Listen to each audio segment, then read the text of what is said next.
পশ্চিমবঙ্গ স্বাস্থ্য দপ্তর group D পোস্টে চাকরির শুরুতে বেতন কত ডিটেলসে দেখাবো। গ্রস স্যালারি কত, ইন হ্যান্ড স্যালারি কত, মানে কেটে ছেটে টোটাল কত টাকা পাওয়া যাবে।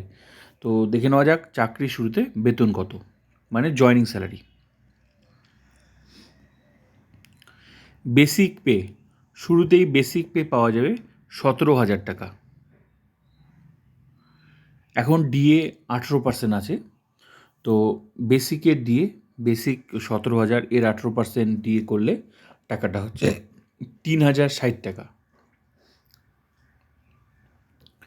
এইচআরে 12%, হাউস রেন্ট অ্যালাউন্স, আর ডিএ হচ্ছে ডিয়ারনেস অ্যালাউন্স। তো মনে রাখতে হবে যখন যখন ডিএ বাড়বে তখন তখন কিন্তু স্যালারি বাড়বে। তো ডিএটা হচ্ছে বেসিকের হয়, এখন যেমন 18% আছে, তো বেসিকের 18% করলে 3,060 টাকা। আবার যখন ঘোষণা হবে তার সাথে 18 সাথে যোগ করে যেটা হবে সেটা এটা বার করলে বেরিয়ে যাবে।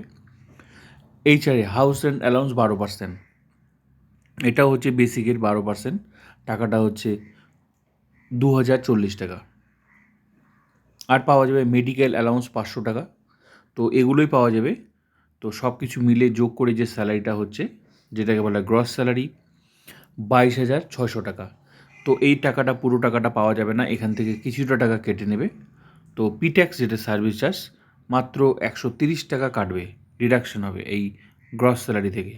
তো পিট্যাক্স 150 টাকা, 130 টাকা কেটে নিয়ে বাকি টাকাটা অ্যাকাউন্টে ঢুকবে। তো অ্যাকাউন্টে কত আসবে?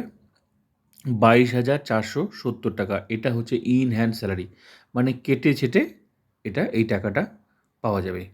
তো যারা গ্রুপ ডি পোস্টে চাকরি করে আর কি, তাদের বেতন হচ্ছে এটা